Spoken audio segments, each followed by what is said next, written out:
আজকের ভিডিওতে সকলকেই অভিনন্দন। শুনুন হুজুর যে কারণে চা বিক্রি করেন। সন্তুষ্টিতেই বরকত ও শান্তি। এটা কোনো গল্প বা নাটক নয়। কোনো কাজকেই ছোট করে দেখার কোনো অবকাশ নেই। এটা একটা অনুপ্রেরণা। এমনই বাস্তবতা দেখতে সকলে আমার সঙ্গে থাকুন আর হুজুরের জন্য দোয়া করুন। আসসালামু আলাইকুম। ওয়ালাইকুম আসসালাম ওয়া রাহমাতুল্লাহ। এই দোকান কি আপনার? জি আমার। কত বছর ধরে? আজকে প্রায় 5 বছর। রাস্তার পাশেই আপনার দোকান? জি জি। শব্দ দূষণের সমস্যা হয় আপনার? না, আপনার পরিচয়টা একটু জানতে পারি কি? আমার পরিচয় আমি একজন ওজন মানুষ। আগে মসজিদে ইমামতি করতাম, আমি এখন করি নাই। শরীরটা দিন বৈশা দেবো দেখা, এই জন্য আমি মানুষের একটু সেবা করি।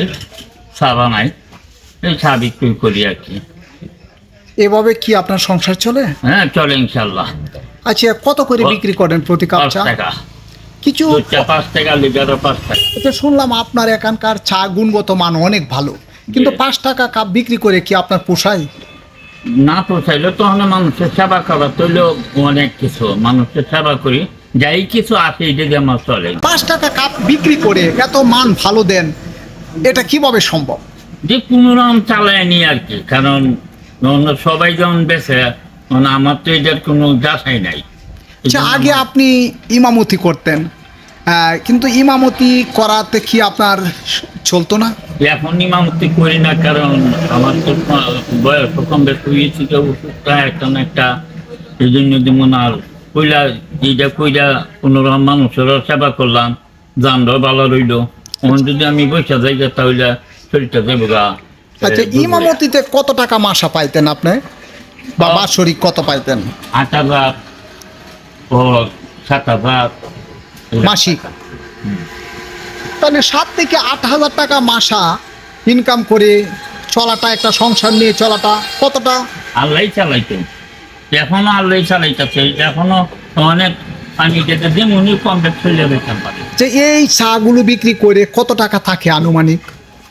প্রতি মাসে 10-15,000। তাতেই আল্লাহর কাছে শুকরিয়া আদায় করছেন। কয়টা বাঙ্গালি এবার দিতাম গা, মানে চিন্তা করলাম যে বাঙ্গালি এবার দিঘা এই ব্যবসাটা ছোট মনে করি তাইলে অসুবিধা, কারণ ব্যবসা কোনোদিন ছোট না। ব্যবসা যাই যে ব্যবসায়ী হোক, এটা তো চুরির ব্যবসা না, অন্য কোনো কিছু না। আপনার কয় ছেলে কয় মেয়ে? সুন্নতে রাসূল, হালাল ব্যবসা। হ্যাঁ, তা আশা করি ইনশাল্লাহ ব্যবসা করা হালাল, সুদটা হারাম, নবীজি বলে গেছেন। তা ব্যবসা যদি করে হালাল মতো করে দিতে পারি, যাই পালাম, এটা হলো হালাল ব্যবসা। তা আল্লাহর রহমত করলে আশা করি এটা ইনশাল্লাহ ওষুধ টষুধও খাইতাম পারি। হ্যাঁ, কয় ছেলে কয় মেয়ে আপনার? আল্লাহর নাম 2 ছেলে 2 মেয়ে। ওরা কি করেন? ওরা একজন গাছের ব্যবসা আর একজন মিস্ত্রি কাজ করেন। তারপরে আপনি নিজে এই ব্যবসা করেন স্বয়ংসম্পূর্ণ। আপনি চান যে নিজের পায়ে নিচে দাঁড়াতে। কাছে না দাম লাগে, এরপর না হয় এটা করতাম, তারপরে আপনি এটা তারপর করেন। আমি করি। ওই পেশাটাকে আপনি কেমন মনে করে দেখেন? আমার তো খুব ভালো ভালো লাগে। আসলে এক কথাই বলতে চেয়েছেন, বোঝাতে চেয়েছেন, খাস কোনোটাই ছোট না, না। হালালভাবে সততার সাথে রোজগার করাই হোক জি। মানুষের মুখ্য উদ্দেশ্য। যে আমি যে ব্যবসা করতেছি ইনশাল্লাহ। আপনার পুরো নামটা কি? আমার নাম মোহাম্মদ মিজানুর রহমান। আপনার গ্রামের বাড়ি? গ্রামের বাড়ি হলো দক্ষিণ জালাবাদ, থানা ইউনিয়ন জারিতলা, থানা নিকলি, জেলা কিশোরগঞ্জ। সুপ্রিয় দর্শক, আমি এই মুহূর্তে অবস্থান করছি কিশোরগঞ্জ জেলার নিকলি উপজেলার জারুইতলা ইউনিয়নের দক্ষিণ জাল্লাবাজ গ্রামে। এখানে একজন বলা চলে যে চা ব্যবসায়ী, প্রকৃতপক্ষে অতীতে ছিলেন একজন মসজিদের ইমাম। তিনি এই কথাটাই সুস্পষ্টভাবে তুলে ধরেছেন। তিনি ইমামতি করে যে টাকা পেতেন তা দিয়েই সুন্দরভাবে সংসার চলতো। 7 থেকে 8,000 টাকা মাসা পেতেন, তাতে আল্লাহর কাছে শুকরিয়া আদায় করতেন। বয়সের বারে অনেকটা স্বাস্থ্যগত দিক বিবেচনা করে তিনি এই পথ থেকে সরে এসেছেন। তবুও তিনি কর্মেই বাকি জীবন কাটাতে চান, হালাল রোজগারের মধ্যে দিয়ে বাকি জীবনটা অতিবাহিত করতে চান। তাই তিনি এই পেশাকে বেছে নিয়েছেন। তবে তিনি কাজকে কখনো ছোটো করে দেখেননি। ভাই, এখানকার চা কেমন? এখানকার চায়ের মান কেমন? ভালো ভালো ভালো। আসলে আমি আরও বেশ কিছু এখানকার ক্রেতাদের সাথে কথা বলেছি, তারা প্রত্যেকেই বলল যে অত্যন্ত ভালো মানের চা বিক্রি করেন তিনি। আসলে তার উদ্দেশ্য হচ্ছে এই সেবামূলক কাজের মাধ্যমে লোকালয়ে থাকাটা তিনি পছন্দ করেন। দ্বিতীয়ত কথা হচ্ছে এখানে এই ব্যবসার পাকে ফাঁকে তিনি নামাজ রোজা সবই করতে পারেন, নবীজির তরিকা মতে চলতে পারেন। ব্যবসাকে তিনি হালাল পন্থা হিসেবে বেছে নিয়েছেন।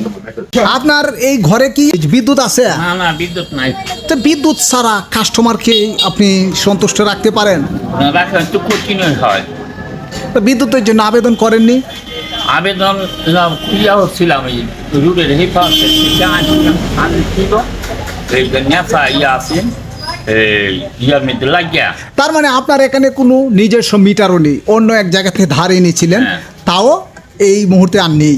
না, প্রিয় দর্শক, আপনারা শুনছেন আসলে বিদ্যুতের সমস্যায়ও তিনি ভুগছেন। আর আপনারা নিশ্চয়ই আরেকটি বিষয় দেখেছেন, তার টাকার পরিবেশ পিছনে তিনি রাত্রি যাপন করেন। আসলে মূল কথা হচ্ছে আল্লাহর উপর যার আস্থা থাকে, যিনি সবসময় আল্লাহর শুকরিয়া আদায় করেন, তাহলে যে যেই হালতেই থাকুক না কেন, যদি ক্ষুধার শুকরিয়া আদায় করে তাতেই সে সুখী। আসলে পরিবেশের সুখ না, মানুষের বেশভূষায় সুখ না, সুখ হচ্ছে মনের মাঝে, এমনটি তিনি তুলে ধরছেন। তাতেই তিনি সুখে আছেন, তাতেই তিনি শুকরিয়া আদায় করেন। এই ব্যবসাতে আপনি খুশি? হ্যাঁ, ইনশাল্লাহ খুশি। আল্লাহর শুকরিয়া আদায় করেন? আলহামদুলিল্লাহ। নামাজের টাইম এলেও উঠু করে নামাজ পড়লাই। এমন সময় আছে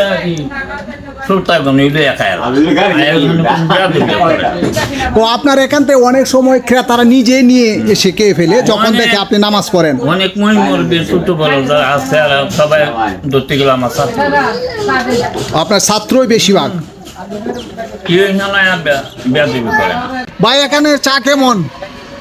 চা তো মানে অনেক অনেক জায়গায় চা খায়, কিন্তু ওই যে মুন্সির যে চা খাইলে মানে একবারে খাঁটি গরুর দুধ, মানে তৃপ্তি লাগে। হ্যাঁ, চার কোনো তুলনা হয় না। আমি যেদিকেই যাই, চা আসার পথে আমি ওনার চা না খেয়ে আমি যাই না। ঠিক আছে, এখানে চায়ের মান কেমন?